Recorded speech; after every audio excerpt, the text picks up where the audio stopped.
This is Small Business Big World, our weekly podcast prepared by the team at Paper Trails. Owning and running a small business is hard. Each week, we'll dive into the challenges, headaches, trends, fun, and excitement of running a small business. After all, small businesses are the heartbeat of America, and our team is here to keep them beating.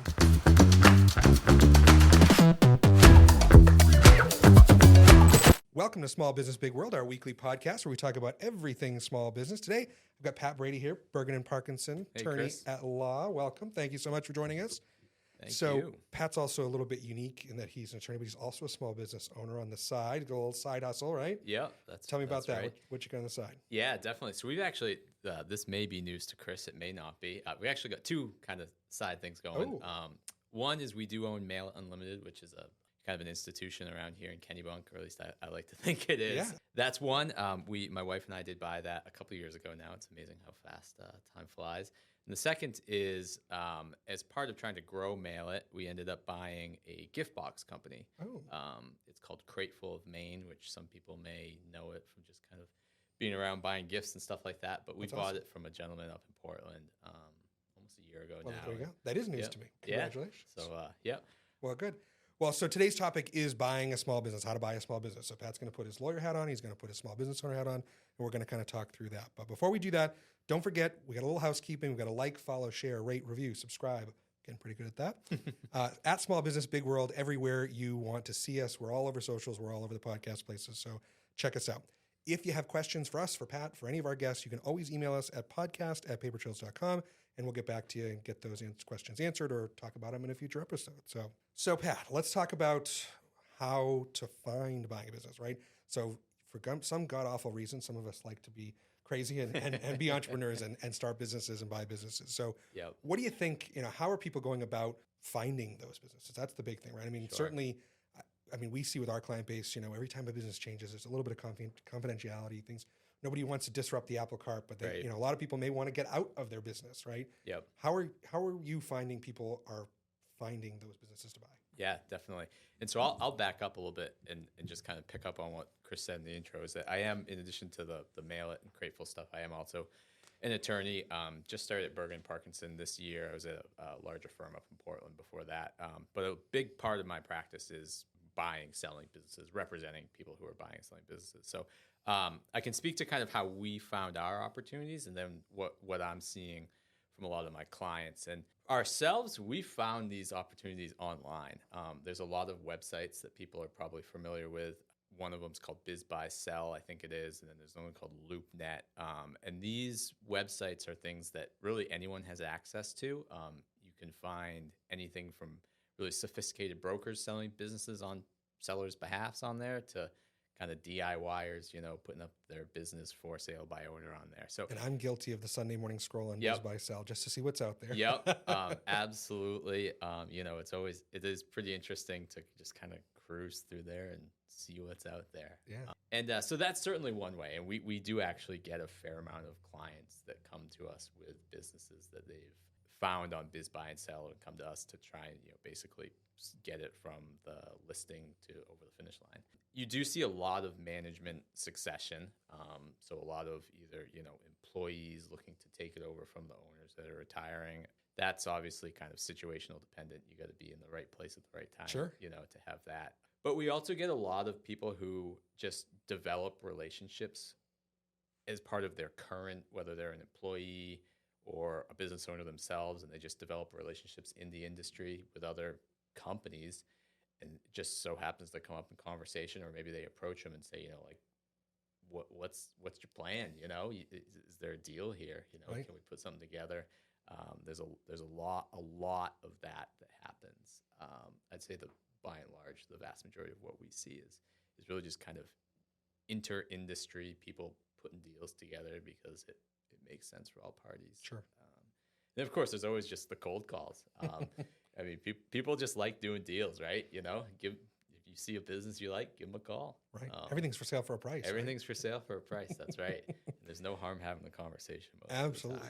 So you talked a little bit about, I think we're in Maine, right? So a lot of folks, that generational small business, right? Yep. I know we have, Mail It has been around for a long time. You're, the next generation of buying that, but there's also like, hey, the butcher in town, like they're 4 or 5 generations into this, right? the sons keep taking over and taking over and take over. What are you seeing in terms of those succession pieces? What does that planning look like for those folks? If it's whether it's a management succession or a family succession, things like that. What do people plan? How do people plan for that? Yeah, and I think the short answer is the best piece of advice is just to plan sooner than you think. Sure. You can always put these things together at the drop of a hat if you have to, but they usually don't come together very nicely in that case. And it's just kind of a rough ride for everybody involved when you're trying to scramble at the last minute. So, a year, 2 years, 3 years out from when you think you may want to start making the transition is always really the best time to start making a transition, making a plan for what that looks like for a lot of different reasons. But in terms of actually structuring it to say you do have a, family coming up behind you that you want to get the business to, there's gifting options where you can just give the company to the next people coming, that you want to get it to. That's always an option. There's purchase and sales, the people who you want, to buy the company, just buy it. Lots of financing structures you can come up with. And then you can do it, piecemeal, a little bit at a time. That's a lot. You see that quite often as well, where maybe the current owners, mom and dad, whoever it is, aren't quite ready to give up control, but they want to kind of start to get the next generation into give a little the equity now, and you work it out over time, right? Right. Yeah. You can sell a little bit now, and then sell a little bit next year, and a little bit next year, and finally, kind of things will flip. Or you can give a little bit this year and a little bit next year, and that sort of thing. Yeah, that's good. I mean, I know in our business we see a lot of that, right? We see the kids take over, or the nephew, or the kids, whatever. Right. And I think in the management too. I mean, we see that a lot here. A succession plan could be, hey, if your manager's running your business, great, and you get to go to Florida for 6 months. Right. Yep. Things are good, but eventually you want to step back completely exactly. And certainly give that next person the opportunity to own a business. And the other big thing about sort of planning is it gives you, if you have a timeline in mind, the objective is to really if you want to maximize the value of the company for yourself, particularly if you're going to be selling it to an outside party and you're really looking to maximize the value of the company, planning ahead and really making operations as efficient as possible, and quite honestly, efficient means profitable. Right? Getting that attorney. Getting that profit up as high as you can, because as you'll know, Chris, businesses are most often bought and sold as a multiple of profit. Mm-hmm. So to the extent you can get that profit up, it just makes the selling price that much higher. Absolutely. So once one of these crazy people have decided to buy a business, right? What does it look like from a legal perspective? I think everyone just thinks, hey, I'm gonna start an LLC, and I'm gonna call it XYZ Company LLC, and we're gonna start doing business. But it's a little more complicated than that, right? Put your attorney hat on. Tell us what that looks like. Yep. And there's certainly, we know there's different classifications of entities. There's different considerations for all that stuff, especially, and even if it depends on how you might buy your business too, that might matter too. Yep. Right. Yeah, absolutely. And there's just so much that goes into it. But really, I view the starting line as really when you get that opportunity kind of in your sights and start approaching the seller. And there's and that's really the first moment in time when you can start to diverge, and it's really choose your own adventure at that point. But I would say most deals start off with a letter of intent, an LOI, and not all of them. Sometimes you can jump right to a purchase and sale agreement. It's kind of the definitive transaction document. But an LOI is helpful to really kind of get everybody on the same page. Most LOIs, except for a few provisions in there, are non-binding. So you're not, signing yourself up to anything right out of the gate with an LOI, but it will at least get everybody on the same page in terms of things like purchase price, transaction structure, that sort of thing. And when I say transaction structure, I'm talking about things called stock purchases or asset purchases. And I can speak to that a little bit more here in a few minutes. But it's helpful to get everybody on the same page before you start spending money drafting documents, because the documents are going to be drafted off of whatever the party's deal is, whatever that business deal is. And so you don't want to be wasting time and money. And every deal's different. I mean, there's no cookie cutter, right? I mean, I'm sure you've done hundreds of deals, and there's 100 different ways to do them, right? Yep, that's absolutely true. And you hear a lot about like, well, can't you just pull the form and use the form and or go online and grab a purchase sale agreement? And the risk there is exactly what you just said, is no deal is the same. There's always, I personally have never pulled a form document and just put names on it and shipped it out. There's always some nuance that's got to be picked up there. Once you get your letter of intent, we're saying this party's going to buy this from this person, right? Yep. You've got to set up an entity, a legal entity, right? You got to Yep. figure out, now there's a legality there, there's the taxability there's different Right. considerations, right? So what does that look like in terms of forming that entity? Yep.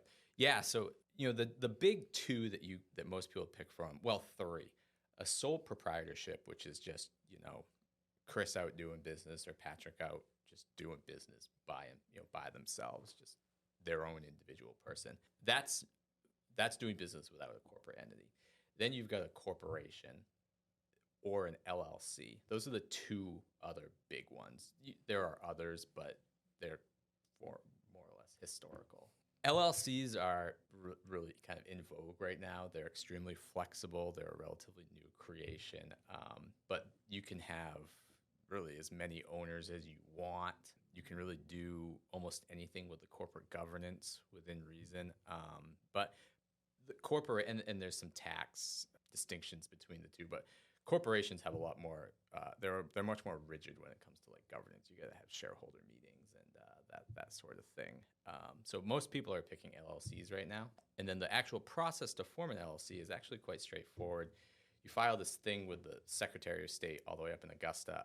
It's called a certificate of formation. It's straightforward. You just basically put the name of the Basically entity. a one-page document. It's a one-page. Yeah. The second page is a signature page. Yep, exactly. The state of Maine, for the listeners out there, is still very much in the Stone Age in terms of they require wedding signatures. They're one of the last states in the country that I'm aware of that you've got to actually get that document up to the state. A lot of states do it online now. But so yeah, you get your certificate of formation up there, and then you adopt something called an LLC agreement or an operating agreement. And that is really kind of the rules that you're going to run the company by. And it's still where they become incredibly important is when you have multiple owners, because it's that agreement between the owners that's going to speak to like who does what and how much money each person gets and so on and so forth, and what approvals you need to do certain things and so on and so forth. It's extremely important for that reason. Even with a single owner, you should still have one, even though it sounds a little silly to say, it's an agreement between myself, the owner of the company, and myself as the company. It can be a little silly, but it's still important to do, and it's still important to observe all those formalities, because a corporate entity is only going to provide as much protection as you sort of observe of the entity.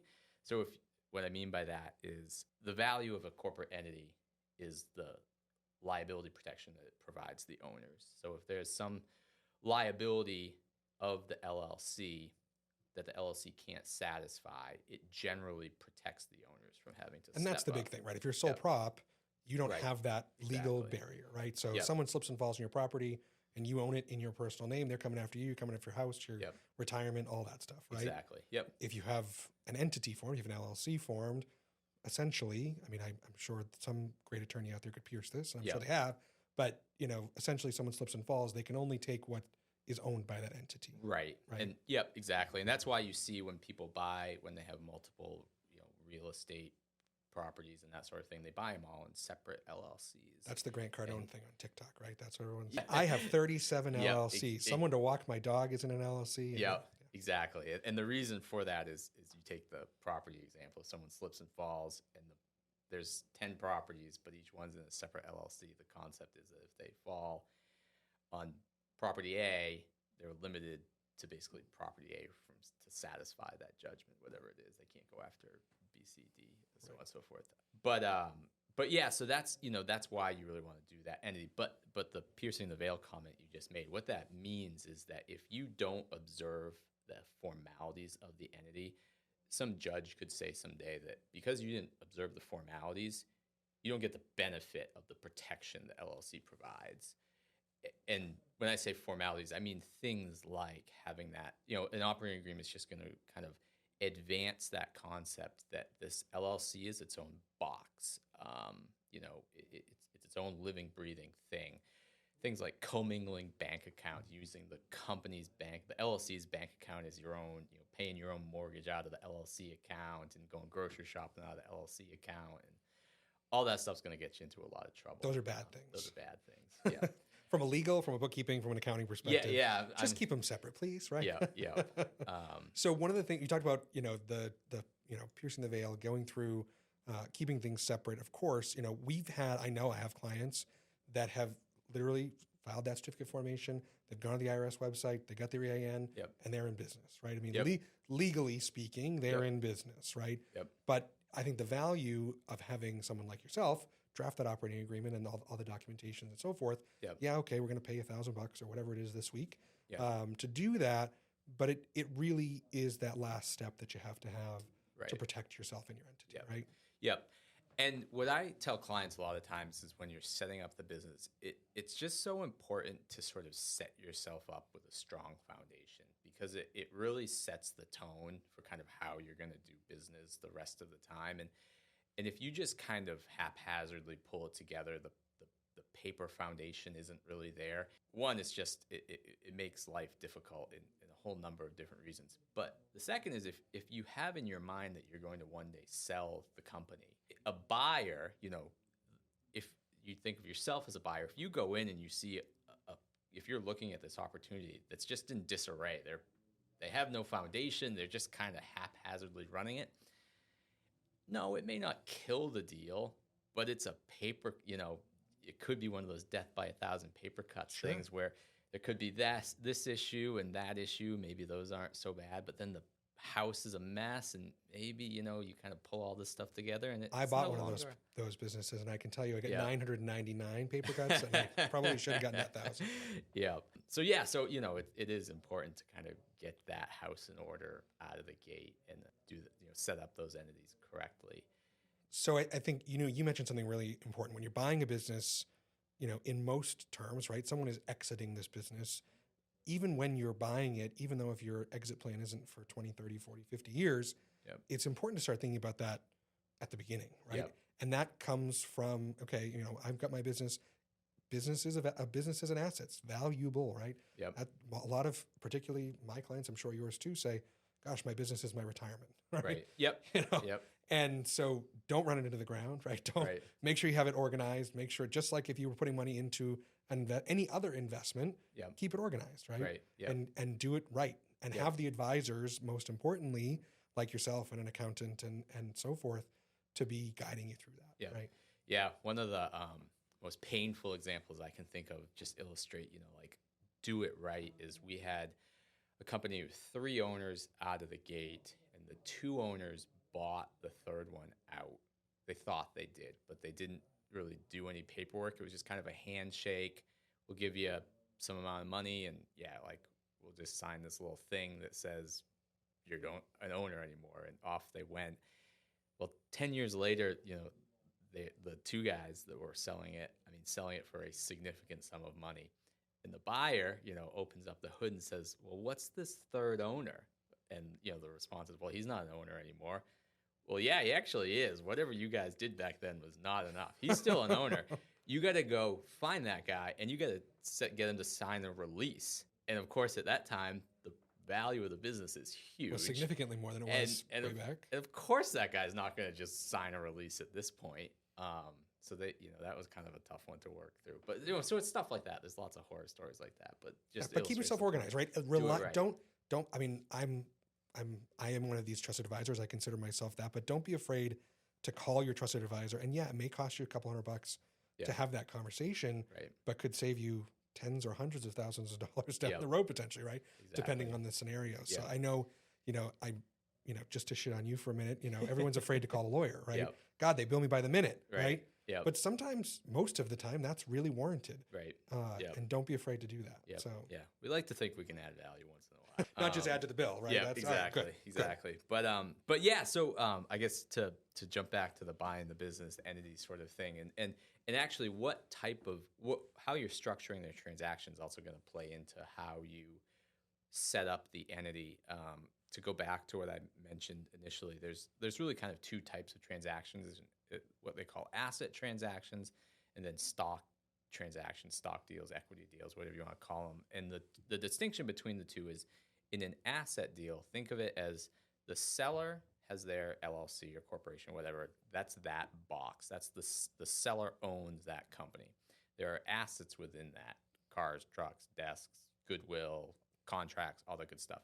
In an asset deal, what you're going to do is you're going to set up your own entity, your own LLC, a new box, a box that you own. You're going to pick up those assets from the seller's box and put them into your box. That's an asset deal. In a stock deal, you're going to buy the whole box. You're going to buy the stock, the ownership, whatever represents the ownership of that box. That's what you're buying in a stock deal. There's good things and bad things about both transactions. Most, I would say, are asset deals. With a stock deal like that, you're also buying the liabilities and potential future liabilities, exactly. Right? So who knows? The previous owner may have screwed up a year ago, right? And you don't know about it. And if you buy that box, right, that's your problem now. Yep, exactly. Right? Yep, exactly. So so most people do prefer asset deals because of that. You can ongoing generally get all those skeletons in the closet that may not come out of the woodwork yet. But my point, what I was going to say is that if you do the stock deal, you actually don't need an entity. You just because it's just taking the old one over. You're just taking the old one over. You're just really kind of stepping in the shoes of the seller owner. So we've talked about creating the LLC and running through that. Again, I'm going to go back to the TikTok world. Everyone says make sure your LLC's in Nevada or Delaware, right? Yep. Why should I form it in Maine instead of one of those quote unquote more friendly states, right? Sure. What is that? Yeah. What are the implications? Does it really matter if you're a small business? Yeah. So Delaware has this sort of like lore in corporate world, like as being super fit, the place you want to form your entity, right? And that has some truth to it, but usually because it has a very friendly and well-developed body of law. So if you have a Delaware entity and there's going to be some issues down the road, you know with some certainty how it's going to be resolved, because there's just so many cases that go through the courts down there with business entities. There's a lot of cases in Maine that go through the courts, but does that matter for mom and pop restaurant as much as it matters for General Electric? Yep. So exactly. So what I tell most people is you don't need to form a Delaware entity. Kind of if you're generally a kind of a small Main Street business, and even maybe not necessarily a Main Street business, but a big player, even just for Maine, you don't need to be down in Delaware for one almost primary reason is it's going to cost you just a lot more administratively. You've got to maintain 2 registrations. You've got to maintain your Delaware registration, and then you've also got to, because you are in the state of Maine doing business, you've also got to register in the state of Maine. So why not just form in Maine and get rid of that separate filing? And if you are going to grow into some very large company that's going to start taking on investors and that sort of thing, those investors probably will want to see a Delaware entity, but you can always change it down the road. So that's a great segue, investors, right? Yeah. How do people, people are buying and selling businesses all day long. It feels like we're trading candy in the playground, right? Yep. But how are people accumulating that candy, right? How are people finding the money other than just their life savings, right? What types of financing methods are most common that you're seeing? Yeah. In the sort of where I see it is a lot of bank financing, just really traditional bank financing. Put your 20% down, we'll give you the rest. Exactly, that sort of thing. And in that scenario, what happens is buyer seller negotiate a deal, they paper it, and then you get to the closing table, and the bank comes in. So buyer gives their 20% to the seller, the bank comes in, gives the 80%, and the buyer is just borrowing that money from the bank. That's a really sort of conventional way to do it. The challenge with a lot of Maine businesses in particular, but probably nationwide, is that banks don't like, quote, goodwill. They like hard assets, right? They want a building, they want vehicles, they want equipment. They don't want your client list. They don't care about that, right? Exactly. So you end up in this tough space where if a business is $500,000, but maybe there's only like $100,000 worth of hard stuff, well, that's $400,000 that the bank is not going to lend on. So if you either got to come up with $400,000 yourself, or you got to find some other way to kind of crack that nut.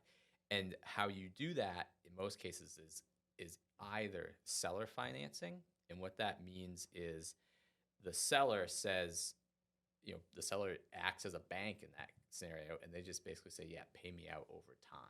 That's one way to do it. And there's all the sorts of, push and pull and negotiation of what that looks like. How long are you going to pay them out over? And you can stack some of those things sometimes, right? Yep, Maybe you'll do bank, exactly. maybe you'll do seller financing, you may be able to bring an investor in, you can do multiple things, right? Yep, exactly. And then another really powerful one that I like is an SBA loan. And how the SBA loans work generally, and I am no banker by any stretch of the imagination, but the SBA will come in and guarantee a traditional bank loan. And what that allows a traditional bank, a local bank, is to lend on that goodwill, knowing that the federal government is going to stand behind it. So if things go catastrophically wrong and the bank's not really stuck holding in that $500,000 example, $500,000 of $100,000 of trucks and $400,000 of just goodwill. Right, the government's going to come in and secure that. The government's going to come in and just give the bank that that money they're out of pocket, and they're happy. Obviously caveats with all that, but Sure. but they're happy. that is a pretty attractive way to satisfy to kind of. It's sometimes not the cheapest way to do it, though. SBA Correct. has their own fees that you as the borrower are going to pay, right? Exactly. But certainly it's a tool. It's a tool in the toolbox. Yep, absolutely. So, and with that, like you just said, you can stack that traditional bank, SBA debt, seller finance, all that sort of stuff. So it's, I don't think we see this a lot in our market, particularly with smaller businesses, but, people bringing in investors like, hey, this is the business I'm going to make. I'm going to pitch it to you. I need $500,000 and I'll turn it into, 20 million or whatever, right? Over 10 years or whatever. Yeah. Do you see a lot of that in the small business space? Yes and no. It's that once you do start bringing in, I mean, if it's just, kind of two friends pooling their resources and going in, that's one thing. And you do see that quite a bit. But you're not seeing Shark Tank. But, well, there is actually quite a bit of that in Maine, a lot less so than, like San Francisco, for example. But that does exist. And it becomes harder, right? Because the federal government, the SEC, regulates who can invest in these sorts of startup companies. You have to be what's called an accredited investor. And an accredited investor is a defined term. There's financial thresholds that you have to meet, annual income or assets to be a quote accredited investor. And when you're going out soliciting investments, you can generally only take it from accredited investors. So you kind of got to know a lot of wealthy people or people that are quote accredited investors, or know people that know people. So it's certainly possible, and it certainly happens in Maine. But I would say and what a lot of those companies in Maine that are raising that money, it's not necessarily from even just Maine individuals. It's people who have From outside. Yeah, exactly. But it certainly does happen in Maine. All right, interesting. Yeah, and ESOPs are a really interesting tool as well that are very popular right now, and which is an employee stock ownership plan. Yep, and that kind of takes on a whole different level of complexity, but it can be an attractive way for people to exit. So we actually have a podcast episode scheduled to talk about ESOPs. Oh, perfect. Well, so that'll be the next thing. But that is definitely something that is, particularly in our market, has become really business friendly. And really what happens is the owner essentially transfers the assets of the business to the employees. Yep. And they become owners legally, right? Right. And certainly every one of these operates a little bit differently. You talk about those operating agreements. But it's a really interesting model that a lot of folks are doing nowadays. And what people really like about them, sellers at least, it's sort of almost an opportunity to kind of create your own buyer, because you just create, as you guys will get into it, you create a trust, and the trust buys the stock from you. Yeah. Pretty interesting stuff. Very interesting. So let's wrap up with the thing that always is the last thing to be talked about before a deal closes, and will be the last thing we talk about today.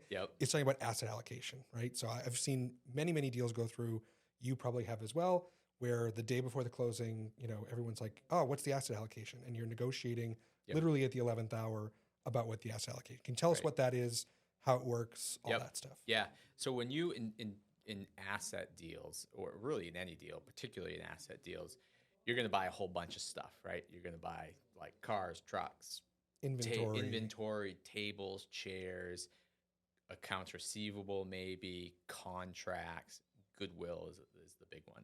The IRS says that buyers and sellers both, when they engage in one of these transactions, have to file something with the IRS that actually says that they give you these, I think it's like 6 or 7 classes of assets, and you have to put down a dollar amount in those.